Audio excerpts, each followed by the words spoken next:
Hey guys, let's get more news about Warriors, but first, don't forget to subscribe to the channel and leave a like.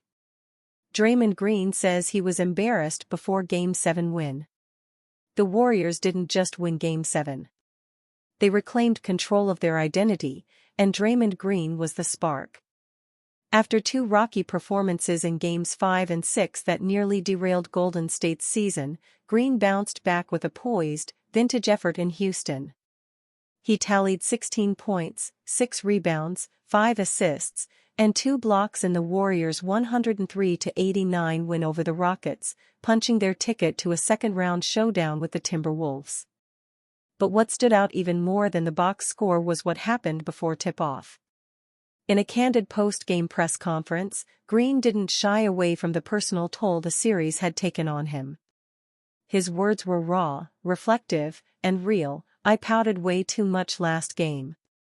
So I spent the last 2 days embarrassed just at what I gave to the game, what I gave to the world.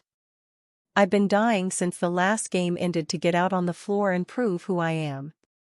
This wasn't just a response to criticism. It was accountability in its purest form. Green added, "One thing about this league is you're never done proving who you are until you're done. Completely finished." Green proved it. With poise and fire. Warriors head coach Steve Kerr gave insight into the team meeting that shifted the mood heading into Game 7, crediting Green for leading it. Draymond set the tone last night in the team meeting. He basically owned up to losing his poise in Game 6. Just his emotional stability and voice tonight from the start set the tone. Via Anthony Slater, it wasn't just talk. It translated to the floor. Green didn't just address his teammates behind closed doors, he backed it up on the court. The veteran forward put up 16 points, 6 rebounds, 5 assists, 2 blocks, and a steal, helping anchor Golden State's defense while playing with measured intensity. He avoided any major flare-ups or technicals, and more importantly, he kept the Warriors emotionally steady in a high-pressure environment. Whether it was contesting shots in the paint or keeping his teammates locked in during timeouts, Green was everywhere. It was the kind of performance that reminded everyone why he's still the emotional compass of the team, and why, when he's dialed in, the Warriors look like a different group. While Green's numbers stood out, the performance was part of a broader team effort. Stephen Curry delivered 22 points, 10 boards, and 7 assists despite playing banged up. Jimmy Butler added 28-7 in his first postseason run with the Dubs. And Buddy Hield was electric, leading the way with 33 points and 9 threes, the most in a Game 7 in NBA history. All of it flowed from one thing: focus. And for Draymond, that focus was forged in reflection. Stephen Curry gives 3-word answer to eliminating the Rockets 5 times in the playoffs. The Golden State Warriors have once again eliminated the Houston Rockets from the playoffs in the Stephen Curry era with a 103-89 win in Game 7 at the Toyota Center on Sunday. This was the 5th time that Curry had knocked out the Rockets, and post-game, the Warriors star was asked what he thought his reputation in Houston was now. "I'm a winner," Curry said. Well, you can't argue against that. Curry has tormented the Rockets in a way that few other players have tormented a franchise in NBA history. They have now lost to him and the Warriors in the playoffs in 2015, 2016, 2018, 2019, and 2025. The first 2 meetings weren't all too competitive, with the Warriors winning in 5 games on both occasions.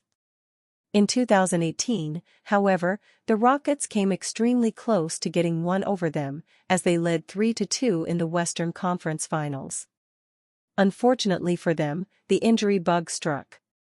Chris Paul injured his hamstring in their Game 5 win and would miss the rest of the series. Without Paul, the Rockets were no match for the Warriors and lost in 7 games. The rematch the following year would see the injury bug hit the Warriors.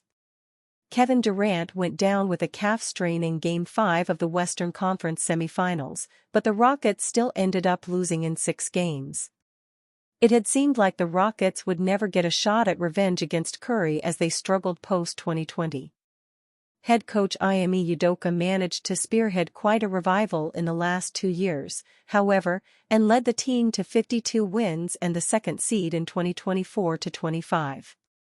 The Warriors, meanwhile, won 48 games and managed to finish as the 7th seed after navigating through the play-in tournament. Despite the Rockets being the higher seed, many still viewed the Warriors as the favorites, and they justified that tag by going up 3-1. A relatively comfortable series win appeared to be on the cards, but the Rockets stunned the basketball world by winning the next 2 games to tie things up at 3-3. They had all the momentum heading into the do-or-die Game 7 at home, but ended up losing to get knocked out by the Warriors again. Curry finished with 22 points, 8-16 FG, 10 rebounds, 7 assists, 2 steals, and 2 blocks in Game 7. The 37-year-old had just 3 points at halftime but then came alive in the fourth quarter, scoring 14 points in the period. While Curry had a couple of magical performances in this series, he wasn't always at his best. That was down to the Rockets playing extremely physical defense, and he admitted post-game that it was challenging going up against them. "That was one of the toughest defenses I think I've ever faced," Curry said. In the sense of, the physicality that was allowed earlier in the series and then their commitment to just trying to take away all the patterns that we usually thrive off of, and guard me at half-court at times. It was wild. Curry also praised Rockets' Amen Thompson, who made life difficult for him in this series. Thompson defended the 2-time MVP as well as anyone has, but still ended up on the losing side. Curry has now averaged 24.9 points, 5.4 rebounds, 5.4 assists, 1.5 steals, and 0.5 blocks per game against the Rockets in the postseason. As tempting as it would be to get another shot at revenge, they probably should be hoping they never face him again in the playoffs. Charles Barkley hits Warriors with harsh Anthony Edwards reality.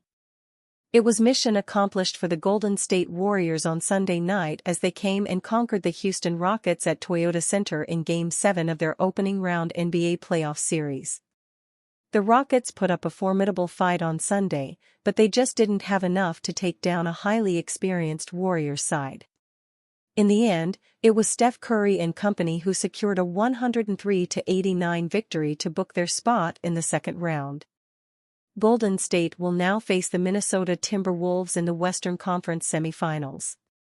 The Warriors barely have any time to rest with Game 1 of that series scheduled for Tuesday in Minnesota. NBA on TNT analyst Charles Barkley has already shared his thoughts on that upcoming series. Barkley is confident that it's the Wolves who are going to emerge victorious, mainly because of one player, Anthony Edwards. "I'm going to take Minnesota," Barkley declared. "I think Minnesota's playing really, really well right now.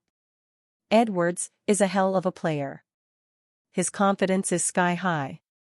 Edwards is beaming with confidence right now after leading the Warriors to a 4-1 series win against LeBron James and the Los Angeles Lakers in that series.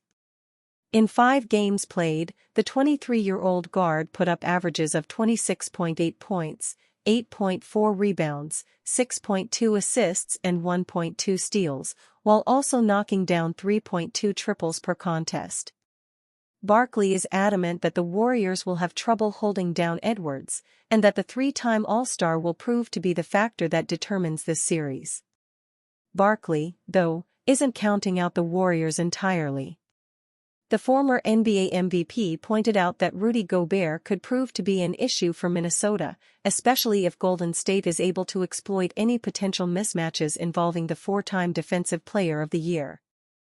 "I think the interesting matchup is how often they're going to play small," Barkley continued. "Because if they put Rudy Gobert out there, the Warriors are going to attack him in the pick and roll. And that's just going to open up spots everywhere. If he's going to try to stay in front of Curry, which he can't, he would have to double. Minnesota's going to have to go small a lot if they're going to beat the Warriors." It is worth noting that Barkley's Inside the NBA co-host, Shaquille O'Neal, picked Golden State over Minnesota. This series already has the makings of another epic clash on the court, which could potentially be even more fun once Barkley and O'Neal go at it from behind their desk. And you, fan? What do you think about Charles Barkley's situation? Write to us in the comments.